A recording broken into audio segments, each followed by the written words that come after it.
Space exploration की दुनिया में दो नाम सबसे ऊपर आते हैं, भारत का ISRO और अमेरिका का नासा। दोनों की मंजिल एक ही है, सितारों के पार जाना, लेकिन उनके रास्ते, उनके तरीके बिल्कुल अलग हैं।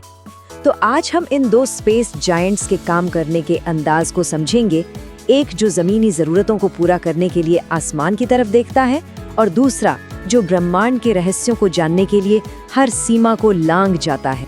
ये सवाल सुनने में थोड़ा अटपटा लग सकता है ना? पर यकीन मानिए, यही सवाल हमें आज की कहानी के केंद्र में ले जाता है। ये कहानी है जबरदस्त इनोवेशन और जुनून की, जो दुनिया की एक स्पेस एजेंसी की पहचान बन गई है। इस पूरे विश्लेषण में हम इन 4 हिस्सों पर गौर करेंगे। हम देखेंगे कि इन दोनों एजेंसियों के रास्ते कैसे अलग हैं, उनके बजट में जमीन आसमान का फर्क कैसे उनके काम को शक्ल देता है, उन्होंने अब तक क्या क्या कमाल किया है और भविष्य के लिए उनके क्या इरादे हैं। तो चलिए सबसे पहले बात करते हैं उस फिलॉसफी की जो इन एजेंसियों को चलाती है। देखिए, हर स्पेस एजेंसी की एक अपनी सोच होती है जो उनके हर रॉकेट लॉन्च और हर खोज को गाइड करती है, और यहीं से इसरो और नासा की कहानी दो अलग अलग रास्तों पर चल पड़ती है। इसरो की कहानी शुरू होती है एक बहुत ही प्रैक्टिकल सोच के साथ। उनका मकसद था स्पेस टेक्नोलॉजी का इस्तेमाल करके देश के आम लोगों की जिंदगी को बेहतर बनाना, मतलब कम्युनिकेशन को सुधारना, तूफान या बाढ़ जैसी आपदाओं के समय मदद करना, किसानों तक सही जानकारी पहुंचाना। सीधा साधा फंडा है, कम से कम खर्च में देश के लिए ज्यादा से ज्यादा काम करना। और ये बात डॉक्टर विक्रम साराभाई के इस एक विचार से बिल्कुल साफ हो जाती है। उनका विजन था कि स्पेस सिर्फ ताकत दिखाने की चीज नहीं, बल्कि देश के विकास का एक जरिया है। और यही सोच आज भी इसरो के हर मिशन की आत्मा है। और फिर दूसरी तरफ है नासा, जिनकी कहानी है सीमाओं को लांघने की। उनका काम है ये पूछना कि इस ब्रह्मांड में और क्या है। वे यूनिवर्स के बड़े बड़े रहस्यों से पर्दा उठाते हैं, दूसरे ग्रहों पर जीवन के निशान खोजते हैं और ऐसी टेक्नोलॉजी बनाते हैं जो आने वाले कल की दुनिया को डिफाइन करेगी। कह सकते हैं कि वे एक पायनियर हैं जो हमेशा अनजाने रास्तों पर पहला कदम रखते हैं। अब इन दोनों की सोच में जो सबसे बड़ा फर्क है वो साफ साफ दिखता है इनके बजट में। चलिए देखते हैं कि पैसा कैसे इनकी महत्वाकांक्षाओं और इनके काम करने के तरीकों को तय करता है। इसरो का सालाना बजट है करीब $1.5 बिलियन। अभी आंकड़ा याद रखिएगा, क्योंकि ये उनकी हर कामयाबी को और भी ज्यादा बड़ा बना देता है। इसरो हर रुपए का बेहतरीन इस्तेमाल करने के लिए जाना जाता है। और अब देखिए नासा का बजट, ये है करीब $25 बिलियन। जी हाँ, इसरो से लगभग 16 गुना ज्यादा।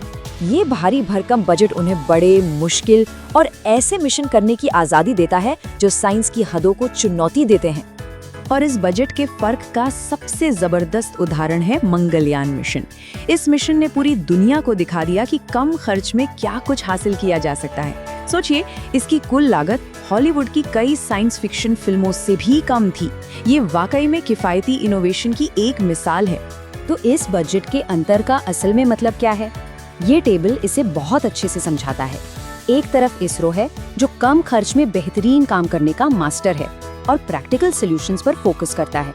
वहीं नासा अपने बड़े बजट से एडवांस्ड रोबोटिक्स और डीप स्पेस टेक्नोलॉजी में इन्वेस्ट करता है। जहां इसरो कम लागत वाले सैटेलाइट लॉन्च का कमर्शियल किंग है, वहीं नासा के लॉन्च बड़े और ज्यादा स्ट्रेटेजिक होते हैं। चलिए अब बात करते हैं उन बड़ी बड़ी उपलब्धियों की जिन्होंने इन दोनों एजेंसियों का नाम इतिहास में हमेशा के लिए दर्ज कर दिया है। ये उपलब्धियां इनकी अलग अलग ताकत को दिखाती हैं। ये जो तस्वीर है, ये है नासा के परसिवियरेंस रोवर की, जो इस वक्त मंगल ग्रह पर है।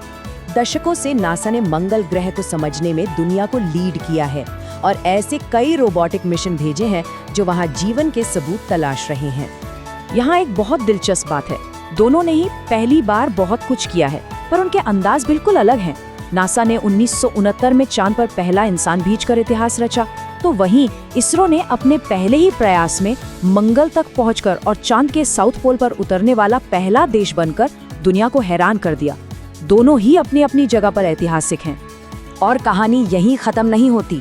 नासा के हबल और जेम्स वेब जैसे टेलीस्कोप्स ने तो हमें ब्रह्मांड को देखने का एक नया नजरिया ही दे दिया है।